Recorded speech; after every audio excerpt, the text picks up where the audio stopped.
Yesterday, the presidential party and members of Congress and whatnot, the hoi polloi of Washington for the most part, went up to Washington's National Cathedral for a national prayer event. And there at the lectern was Bishop Marianne Egger-Bood, and she gave a sermon that, you know, it's described as a sermon, but really it was a lecture where she told the new president, go easy on migrants and refugees and members of the LGBTQ community. If you missed it, it's gotten a lot of support in some quarters and a lot of criticism. Here she is. I ask you to have mercy upon the people in our country who are scared now. There are gay, lesbian, and transgender children in Democratic, Republican, and independent families, some who fear for their lives.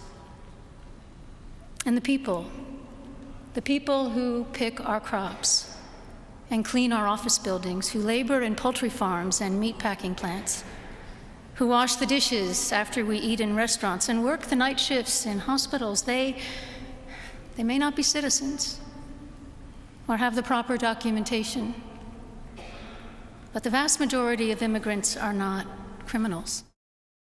Oh, my God. It's always good to learn. What was that, John, or was that Paul? I don't know. She didn't go through Scripture, okay? Right. And she gave a political speech. Absolutely. And as someone that comes from generations of preachers, I would have walked out. I commend the president for being graceful, but I'm J.D. Vance. I'm looking crazy. Like, what is she talking about doing a sermon?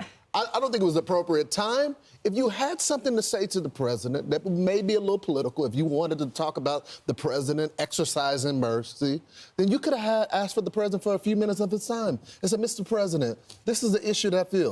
But don't get up there and try to preach a sermon that you cite no scripture for. Well, she's not going to talk to him because during the George Floyd riots back in 2020, she said she'd given up trying to speak to Trump and said that he needed to be replaced. So, you know... Look at the children. There's children there, too, that are hearing this message. Well, here's the thing. You know, the president's team should have known that she could have said things that were inappropriate for, or, you know, stuff that they didn't need to hear or was not appropriate. Just Google her. That's all they would have to do. But instead, they put him in that position where he's in the front row. Why was she selected? Is she's the bishop, the rector of the... Of that bishop, of that particular national cathedral. Here she is last night on CNN explaining what she wanted to do. I was speaking to the president because I felt that he has this moment now where he feels charged and empowered to do what he feels called to do. And I wanted to say, you know, there is room for mercy. There's room for a broader compassion. We don't need to portray with a broad cloth in the harshest of terms some of the most vulnerable people in our society. So Trump wants an apology, and he made that clear. He said the so-called bishop who spoke at the National Prayer Service on Tuesday morning was a radical left hardline Trump hater. She brought her church into the world of politics in a very ungracious way. She was nasty in tone and not compelling or smart. She failed to mention the large number of illegal immigrants that came into our country and killed people. Many were deposited from jails and mental institutions. It's a giant crime wave that is taking part in the USA. Apart from her inappropriate statements, the service was very boring and uninspiring. She is not very good at her job. She and her church owe the public an apology. You got this historic moment. She decides to give a lecture. A self-important person who probably had AOC jot some notes down before. You know what? I mean, she has every right to her opinion. We all have an opinion on this issue. Right. But I don't like it when ministers bring politics into the pulpit and try to lecture you.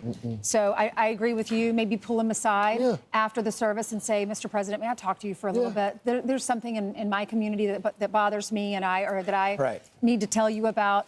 And just have an adult conversation, but do it privately, because now everyone's talking about this. The issue that she's asking for mercy on when it comes to the border, did you go and speak to any of the families that were killed by illegals? How about coming into New York and talk to the cops that had fire shot at them? Did you ask for mercy for the cops? I mean, that's why you don't get involved in this. She could have said, Let's bring the country together. Let's have the spirit of Christ. But she went into some political, radical leftist. Right. I don't know that church. I don't know the structure. But whoever is in command should have a look at this. Well, this is not biblical doctrine that she's speaking from the pulpit. Well, what denomination is this? Is it Episcopal? I think Episcopalian, I think. Here's the thing. If she's going to be the bishop and she's going to lecture the president every time he goes to events like that, maybe it's time for the president and Washington in general to stop going to the National Cathedral.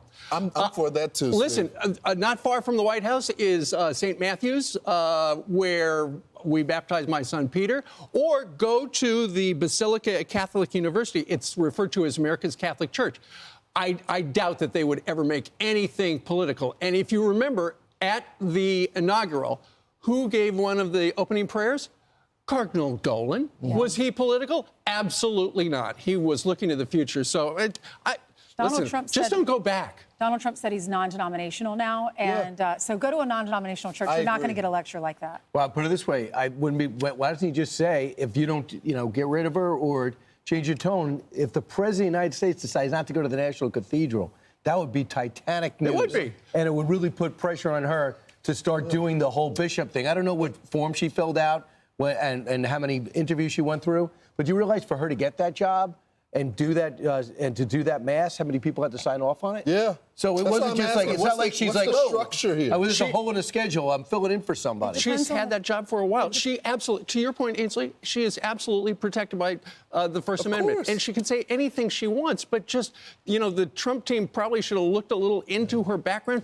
Is she going to go ahead and sandbag him? But she's supposed to be representing the great book, okay? Right. And nothing that she said there was representative of that. She's saying mercy, but it says nothing about obeying the laws of the land. I think people who have her opinion are reading the whole border situation in the wrong way. It's not that he doesn't have compassion. Of course he has compassion on every single person. Everyone's God's child. It's not about that. It's about taxpayers paying so much for other people. We're pouring into the tax base. That's right. And they're giving that money to people who are not here legally and are not contributing. That's all it is. And the crime, the people that are murdering Laken Riley, yes, you're right. She should have a conversation with their parents and have mercy on those families. Which just passed. Laken Riley, the Laken Riley bill, and had over 40 votes in the House alone. Right, goes back to the House today. But she wants to be famous. Trump. That's why she hops on CNN. That's why she sat there. And there's video of her in 2020 with her ridiculous mask on, outdoors, with the little vent on the side, screaming about Donald Trump and what he should be, and the George Floyd riots. That's not somebody that wants to be a leader for everybody. No, she shouldn't be in clergy. Okay, anyway. So that's something more Al Sharpton. A lot of people, both sides, talking about today. I'm Steve Doocy. I'm Brian Kilmeade. And I'm Ainsley Earhardt. And click here to subscribe to the Fox News YouTube page to catch our hottest interviews and most compelling analysis.